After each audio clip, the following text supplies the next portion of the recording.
Good afternoon, everyone. It's so great to see so many of you have joined us this afternoon. My name is Mara Quintero Campbell, and I serve as Senior Advisor as well as Interim Deputy Assistant Secretary for Policy within the Department of Commerce Economic Development Administration. The purpose of this webinar is to share information on EDA's Phase 1 Tech Hubs NOFO, which was released last Friday, May 12th. Before we get started with the webinar itself, we're going to have a short video from EDA Assistant Secretary Alejandra Castillo. Hello and welcome to the U.S. Department of Commerce. I am Assistant Secretary Alejandra Castillo, and it is my honor to oversee the U.S. Economic Development Administration. We are the only federal agency solely tasked with economic development to ensure we have the most dynamic, competitive, innovative, and equitable economy that works for all Americans. Congress recently enacted a new authority for EDA to do just that. Tech Hubs. These tech hubs are all about democratizing innovation and technology, enabling regions all across the U.S. to become global leaders in the industries of the future. Everything from advanced computing and data centers, green and clean energy alternative plants and power nodes, smart infrastructure, and much more could be built from the ground up in regions like yours, catalyzing strong collaboration to turn new ideas into equitable economic growth. And every tech hub built is so much more than just tech industries.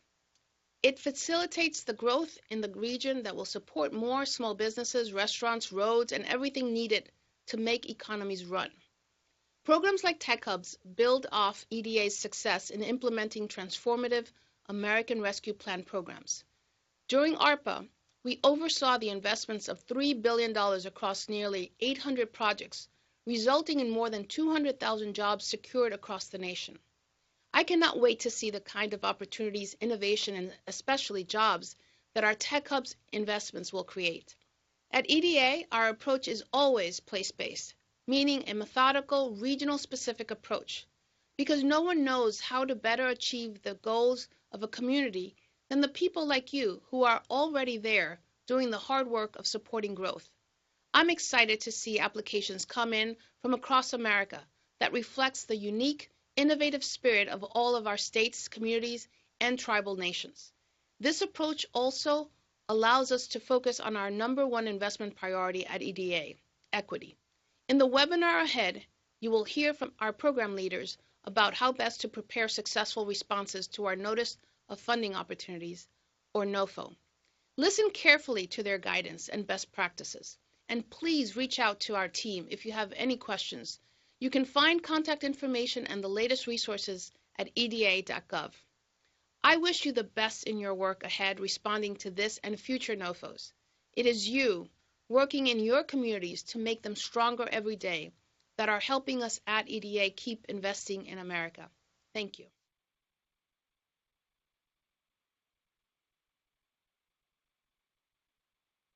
Great. So before we get started, a few housekeeping notes. The slides that will be shared today on the webinar are already available on eda.gov. In addition to the slides, we have a detailed fact sheet that was recently updated, as well as additional frequently asked questions document. Throughout the webinar, we will not be taking live questions, but we ask that you put your questions in the chat function, and we will respond to as many of them as we can, either through our frequently asked questions document that is going to be updated regularly, as well as if we have some time at the end, we'll take some questions pulled out from there. Finally, if your question is not answered during the webinar itself, or you have any questions that you would like to raise with us, please send them to techhubs@eda.gov. Now I will turn it over to Eric Smith, who is the Director of Innovation and Entrepreneurship here at EDA, as well as our Tech Hubs lead. Eric, over to you. Thanks, Mara, and thanks to you all again for being here today, and thanks for your interest in this program. We are very much excited about it as well.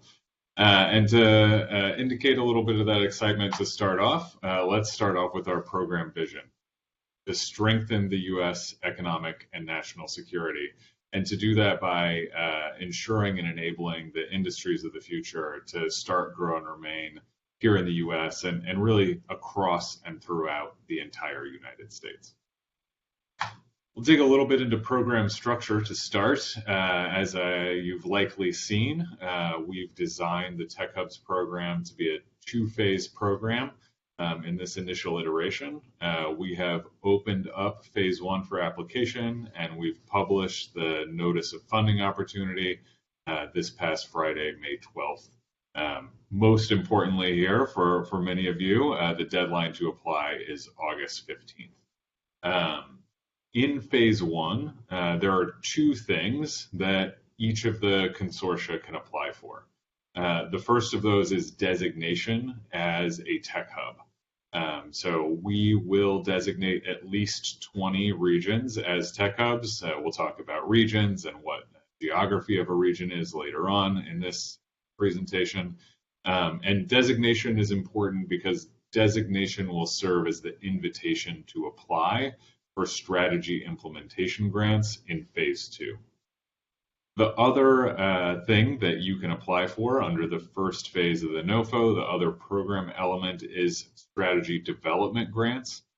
These are really aimed at enabling regions to coordinate and plan to strengthen their consortium and the consortium strategy, whether that consortium is working toward a future designation or planning and getting ready to implement and execute strategy implementation funding. On the strategy development grant side, we expect to award a total of about $15 million across a number of grants valued at about $500,000 each. So again, in phase one, those are the two program elements that you can apply for. You can apply for one or both of these. So we'll get into that a little bit later as well. But please keep in mind you choose to apply for either or both of designation and strategy development grants. Phase two, we expect to publish this notice of funding opportunity this fall. And through the second phase NOFO, we expect to award approximately 5 to 10 regions with a total package of grants valued at $50 to $75 million per region. This will be across multiple component projects. So each region in phase two will have multiple projects interrelated across a number of different domains that are supporting the ability and the capacity of that region to be globally competitive in a technology area. There will be a package of grants awarded totaling approximately 50 to 75 million per hub. So that's the two-phase structure of the program. With respect to designation, designation is one element through which this program will really achieve geographic diversity throughout the United States. So we will designate at least the statutory minimum of 20 hubs. And there's a framework that we're operating under, which I'll go through here, sort of listed in abbreviated form on the left. So first, at least 3 hubs. We will designate at least 3 in each of our 6 regions. You can see those 6 regions depicted here to the right. So at least 3 designations per hub. A third of the total designations, so whether it's 20 or more, a third of the total will significantly benefit small and rural communities. The statute, the Tech Hub statute, defines small and rural community for us. Small and rural communities are non-core, micropolitan statistical area or metropolitan statistical area with populations less than or equal to 250,000. So again, at least a third of the designated tech hubs will be designed to benefit communities, small and rural communities. Moving on to the next part of this framework, at least a third of the designated tech hubs will include at least one member that's eligible to receive EPSCoR funding. So this will be a state or territory, and the EPSCoR program is the National Science Foundation's established program to stimulate competitive research. There are 28 states and territories that qualify. for funding under that program. So one of those 28 will be a member of at least a third of the designated tech hubs. Moving on to the next element, at least one tech hub that will be designated will be headquartered in a low population state. Low population state is also defined by the statute for us. So these are states without an urban area with a population greater than 250,000. There are actually 9 of these states. So 9 of the designated tech hubs, at least one will be headquartered in one of those 9. And the last element of this framework here, at least 2 of the designated tech hubs will significantly engage and benefit underserved communities. So again, this is the framework for designation of tech hubs.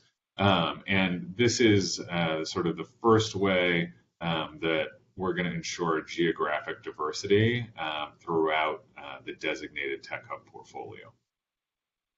So before we dive more deeply into some of the elements of program design, I do want to talk a little bit about how we got here. So what is the Tech Hubs program? How did it arise? So it is a new statutory authority.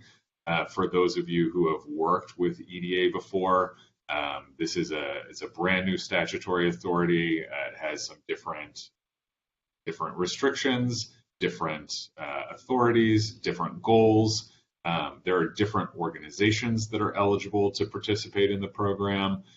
There are different structures and mechanisms behind it. So again, for those of you who have worked with us in the past, I think that you'll see some things that are familiar, but there'll also be some things about this program that are definitely different. I did mention that new organizations are eligible to be directly involved.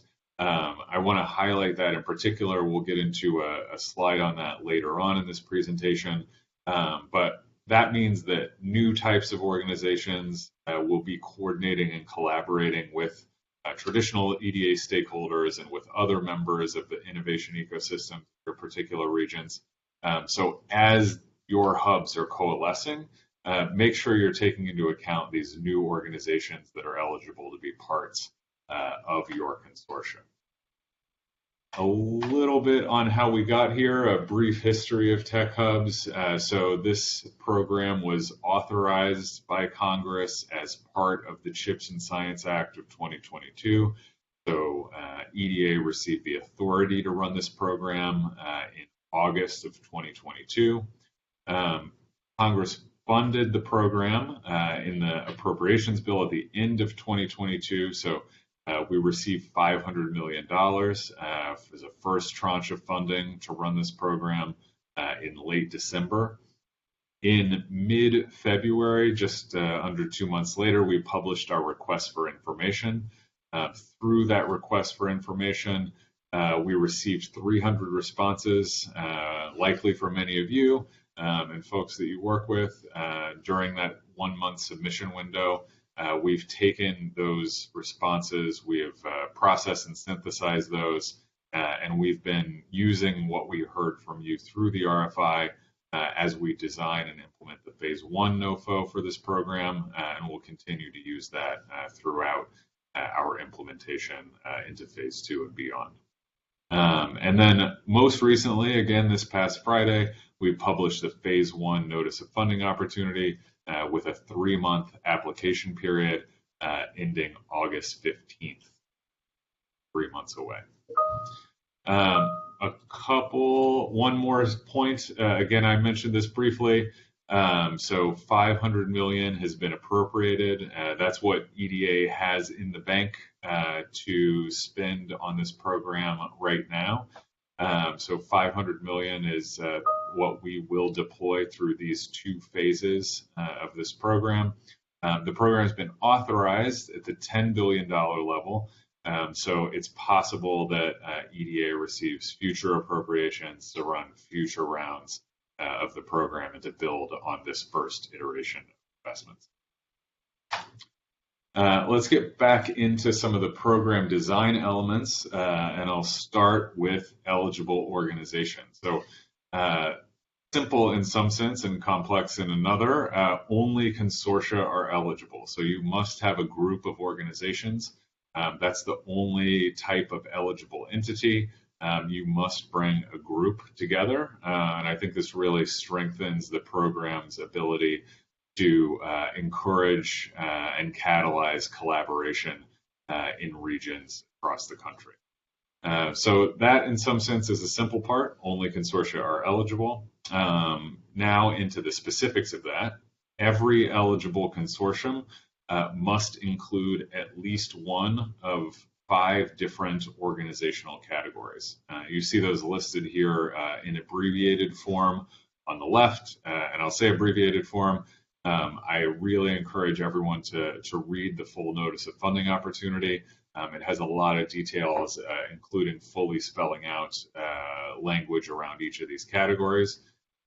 But those 5 categories are: first, an institute of higher education; second, a state, local, or tribal government; the third being relevant industry or firms. This is, again, a newer category for EDA. This is the private sector, so private for-profit firms. The fourth category is economic development organizations or similar organizations that are supporting development and related to science, technology, innovation, etc.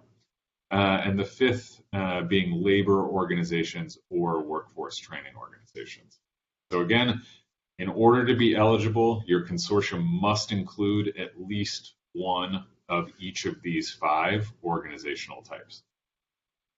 Now, you may include many more types of organizations. You'll see in the middle box here a longer list, again, abbreviated. Encourage you to check out the NOFO on this point, but a much longer list of organizations and many organizations across an entire spectrum of what you might have in your region, and the organizations that might represent particular communities or populations or equities or elements of your innovation ecosystem. So a really broad range of eligibility here. Some of these are organizations that EDA has worked with for a really long time. Economic development districts coming to mind for sure there. Some are organizations that are longtime participants in other programs from other parts of the Department of Commerce. So you'll see the manufacturing extension partnerships and the manufacturing USA institutes on here. You'll see some of our fellow federal agency program winners on here. So folks who win, regions that win the NSF Engines program are eligible to be members of consortia. But you'll also see some that are much newer to EDA. So financial institutions, for example, investment funds, organizations that maybe we've touched in some way over the years, investment funds, for example, through our Build to Scale program, the Capital Challenge, but organizations that can now have a much deeper relationship with and a much more engaged involvement with a particular EDA program through tech hubs. On the right here, you'll see a handful of things that we want to highlight about the consortia and the consortia structure. First of all, every consortium should have a strong alignment among the members, and there should be a shared strategic vision. I think this really flows into the second point on the rightmost box here, is that the focus is on, and our focus is on, the quality of the partnerships in a consortium, not the quantity of consortium members. So really want to make sure that the members are aligned and relevant to the particular technology area, relevant to and connected with the particular region, and that quality of partnership and durability of partnership is there. A couple of things that we've encouraged in the NOFO that I'd like to highlight. The first being the participation of 2 or more firms. So relevant industry or firms are required. We're encouraging the participation of 2 or more firms directly in the consortium, ensuring that industry itself is really directly connected with the other organizations. We think this will come out in certain of the potential phase 2 funding, the projects that we'll fund through phase 2. During which it'll be valuable for firms to really be directly engaged with workers and researchers and others that are bringing these technologies to market.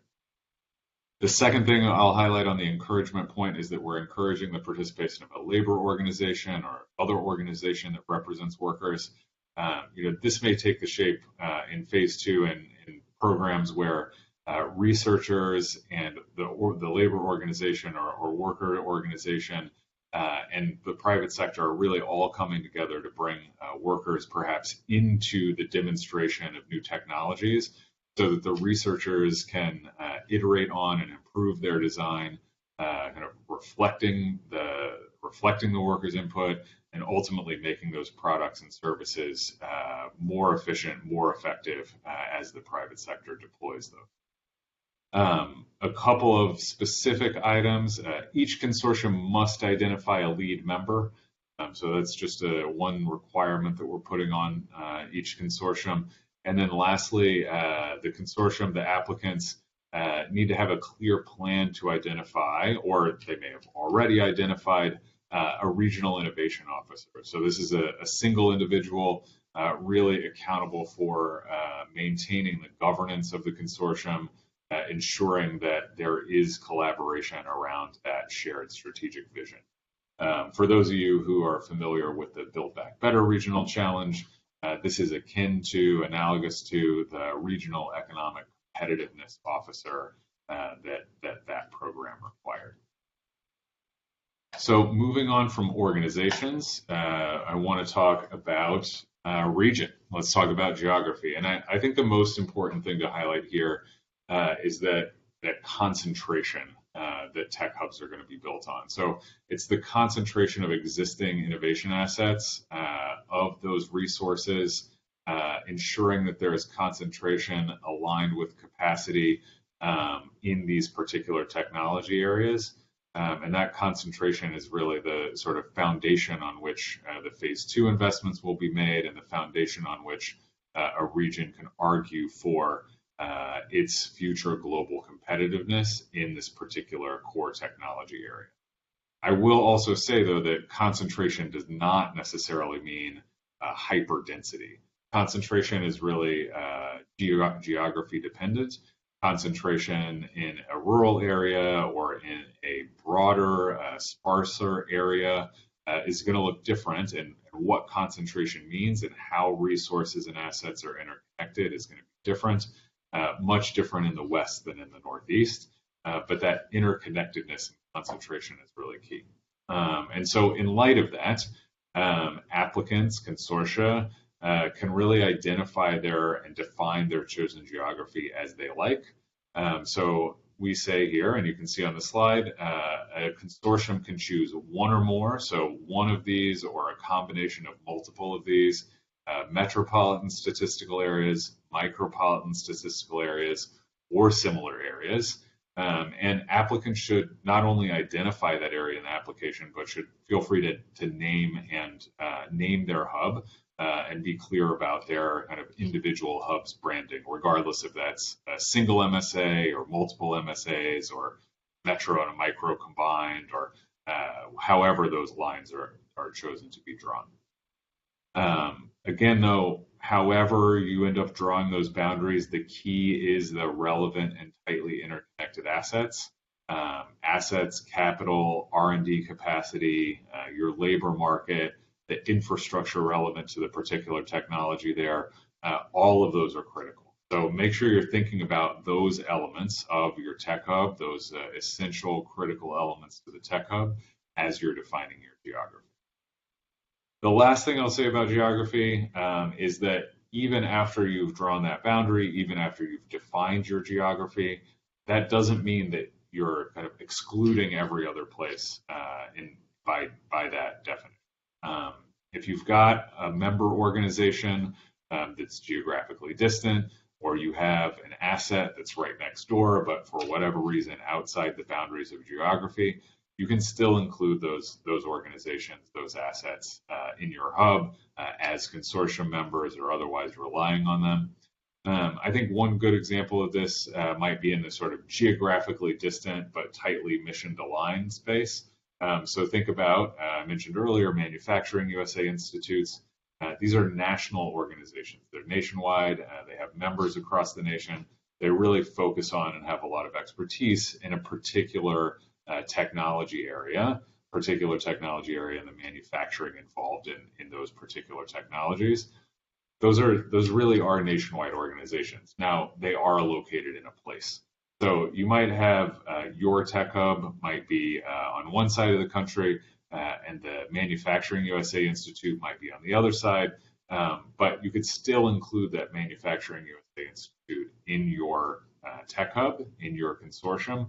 But the key there is really defining that relationship, really demonstrating the connectedness, and really showing the relevance of that particular institute or whatever the organization is, showing the relevance and the connectedness with the rest of the organizations in the hub and the rest of the assets. Moving on from geography, I want to revisit something I said earlier about application and application structure. So consortium can apply for one or both of designation and a strategy development. And so designation application and strategy development grant applications look a little bit different, given that they're aiming for different goals. Again, designation is the invitation to apply in phase 2 for strategy implementation funding. Strategy development grant is aimed at directly through this grant funding, strengthening the consortium. So for designation, consortia should submit a case for designation. Again, the details for more details on the case for designation and more details on the strategy development narrative you can find in our notice of funding opportunity. I really encourage you to read that cover to cover. But in case for designation, the case for designation should be centered on the evaluation criteria that we have set forth in the NOFO for designation, those 7 criteria that are really aimed at what are those assets, resources, what is the capacity of the region for global competitiveness, what is that market opportunity in that particular technology area that this region can take advantage of. And again, only those consortia that EDA designates as tech hubs in phase 1 will be invited to apply for strategy implementation funding in phase 2. On the strategy development grant side, this is a different narrative for how you as a consortium would use this grant funding to strengthen your consortia's planning, strategy development, governance, and coordination around that strategy. This can be preparation for a future designation if EDA does actually run another round of designation in the future. It could also be to strengthen your ability as a region to execute implementation funding. And I'll say that it doesn't. There's not a sort of gaming strategy here. If you have a case for designation and if you have a case for a strategy development grant, you should apply for both. If you have a case for designation and you don't feel you need a strategy development grant, apply for designation.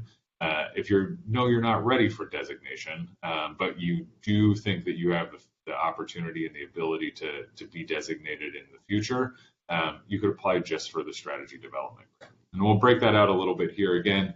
If you're ready to apply, you already have really strong governance. You have independent funding for that governance, for that strategy development in your region. You can apply for designation only. You can also apply for designation and the strategy development grant. So you're ready to apply, you're close to ready to apply, but you see some advantage to this coordination funding. You really think that you could strengthen your region's coordination and ability to execute or ability to be designated through that funding, apply for both. And then in this third category, again, if you've got really some of that groundwork there, you have some of those assets and resources, but you don't feel you're well coordinated yet, or you're just not quite ready on what that strategy is, or not quite sure what the market opportunity is, you could also apply for the strategy development grant alone.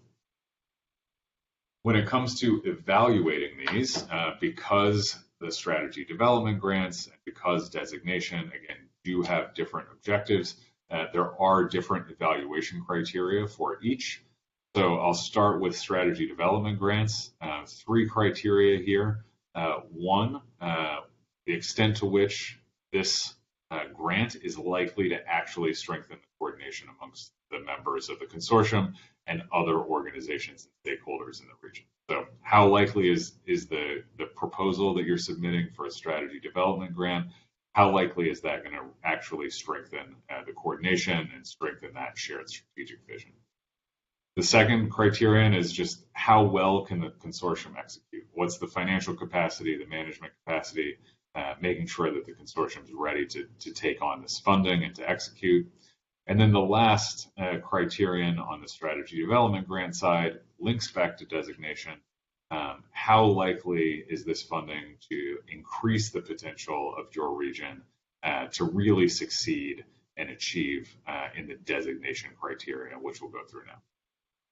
So on the designation side, 7 criteria that are really aiming at this technology-based global competitiveness, and that is the number one criteria here.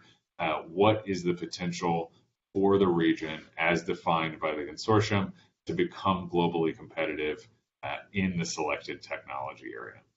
That's really the core of the Tech Hubs program and the core of the evaluation criteria. The second is the role of the private sector. Again, we're really focused on commercialization of technology, on demonstration and deployment. This program is not focused on research and development. We're not funding research and development here. We want to see increased economic activity. We want to see industry growth in this selected core technology area. Private sector will, of course, be key to that and want to make sure that they have a strong and well-defined role in the consortium and in the region. The third criterion, regional coordination and partnerships. This is really getting to the strength of the consortium and the strength of the consortium's ability to operate with all the stakeholders in the region, particularly with respect to that technology area, but also with respect to other elements, ensuring that the region has the ability to grow along with this industry as it becomes globally competitive. Fourth, equity and diversity. Making sure that the innovation and technology economy in these regions is really including all of the communities and all the populations in the region, aiming to really intentionally include, and doing that not just doing that really by including in the consortium organizations that represent and can speak to and can connect with all the populations within the region. Fifth, composition and capacity of the regional workforce. So this is both present and future looking. What is the workforce today, and how is that workforce relevant to this particular technology area and this particular market opportunity? But also, how is the region going to continue to grow that workforce? How is it going to increase the skill level of the existing workforce? How is it going to bring new people into that workforce, train up existing residents? How is it going to expand that workforce to meet the needs of the companies, of the institutions that will be key and critical elements of this particular technology ecosystem as it grows and scales? Sixth, innovative lab-to-market approaches. This is really looking to catalyze institutional change that can accelerate the pace at which technologies are brought out of the lab and into the marketplace. This is really funding programs and funding the ability to implement that type of institutional change, whether it's single anchor innovation institutions in a region or across multiple organizations within a region. And last, impact on economic and national security of the entire United States. So not only does this program aim to increase economic growth within the region and to strengthen that region's ability to be globally competitive, but also for that global competitiveness to improve the economic and national security of the entire U.S. So how that particular technology is relevant to both of those and how the region's strength in that technology can support economic and national security. another important element and the last criteria here. The last thing that I'll hit on before handing it back to Mara, 2 slides on technology. So the statute gives us 10 key technology focus areas. This is the list given in the statute. It's to be updated annually by a group of agencies led by the National Science Foundation, but this is the initial list. And it is a comprehensive list of critical technologies, and each of these focus areas is quite broad. And so and you'll see more on this in the NOFO, so I encourage you to take a look at that. But we're asking that tech hubs really identify their selected core technology and really identify that. And we see it, it's going to take a lot of different shapes. There are a lot of different ways to combine different technology areas, inter or transdisciplinary technology domains. That's something that we're looking at here. So on the left, thinking about the intersection, for example, of say AI and biotechnology in pursuit of drug discovery. Some recent techniques bring AI to protein folding, allowing for much more rapid drug discovery. Perhaps that's a selected core technology area of a given hub. That would be at the intersection of a couple of these different areas. On the right, maybe it's just a strict subset of one of them. So one of the key technology focus areas is robotics and autonomous systems, perhaps unmanned aerial systems, like the real core technology focus of a particular region. That could be a selected core technology area. No preference to these. I think we're looking for regions to define their own. You can see a lot of guidance in the NOFO around technology areas and references to that list. That is all I have, but before I hand it back to Mara, I will just highlight, if you do have questions, please reach out to techhubs@eda.gov. We do have a team monitoring this email box all the time. We are responding to inquiries we get. We're also taking the questions we get and updating our frequently asked questions.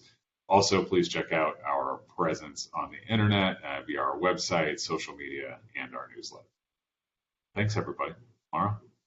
Thanks so much, Eric. We have received a lot of excellent questions in the chat, which will be hard to respond to in the next 5 minutes. But maybe I'll start with a macro question. Can you talk a little bit about sort of how we're thinking about a region or a hub being globally competitive? Yeah, absolutely. I think when we're thinking about global competitiveness, we're really thinking about a defined market opportunity. What is that technology area, and how can your region be the global leader in that technology area? And this is not something that happens overnight. It's not something that has necessarily a linear path, but it is a decade-long goal. And thinking about how you can build on innovation assets in your region in a particular technology area, how you can grow that industry in your region, both by enabling existing companies to grow and scale, and to take advantage of new markets, to take advantage of new technologies, to deploy those new technologies, by enabling new companies to start and scale. So ensuring that not only are existing companies in that region, but also making sure there's that sort of innovation, entrepreneurship ecosystem in this particular technology area. We're looking to catalyze that type of innovation ecosystem so that you can achieve that idea of competitiveness on the global stage. Really, I think one way of thinking about it is when I'm thinking of technology X, the first thing that comes to mind is the name of this region or the name of this particular technology hub, because it's really captured a major share of the global economy in that particular technology. Thanks so much, Eric. Maybe one other question. Can you talk about sort of the consortia and whether or not there's a legal requirement for them to be connected in some way? It's a great question. So the short answer is no. The consortia, a consortium, in order to be eligible, does not need to form an independent legal entity. It does not need to do that. You'll see in the application in phase one that you'll identify the members of the consortia, and they'll indicate that they're members of it, that they've agreed to be part of a given consortium. So no legal requirements to create some sort of independent legal entity. Now, that being said, if you have that legal entity, that's also totally fine, but no preference one way or the other and no requirement one way. Great. Just by way of reminder for folks here, this entire presentation is available on eda.gov. These slides can be accessed there. You can print them out. You can refer to them as you move forward. Eric, what is our deadline for phase one submission applications? The deadline for phase one submissions is August 15th. So please get your coalitions together, your consortia together, and please get your applications in on or before August 15th. Thank you so much, everyone, for joining us this afternoon. Thanks, everybody.